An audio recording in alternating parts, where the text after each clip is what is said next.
Alright, today's assignment, you're going to find the constant rate in the table and write an equation from it.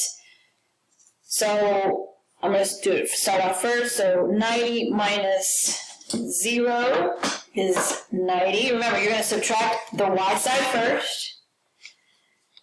135 minus 90 is 45. 270 minus 225 is 45. Wait, sorry, 270, yes, is 45.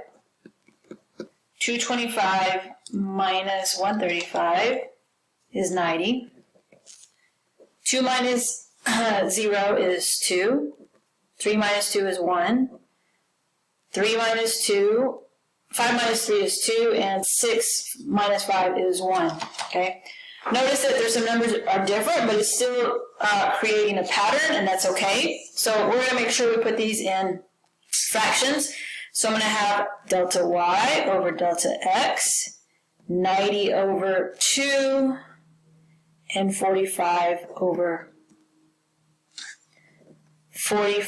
1. Well, 45 divided by 1 is 45. Now I'm going to go 90 divided by 2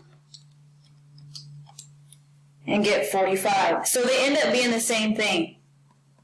Okay? And it's going to be 45x. Well, now I look. Does my table have 0, 0? Yes, it does. It's proportional. My equation looks like this.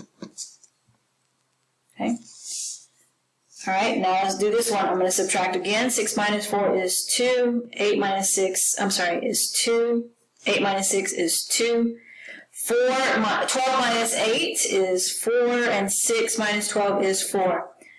1 minus 2 is 1. 2 minus 3 is 1. 3 minus 4 is 1.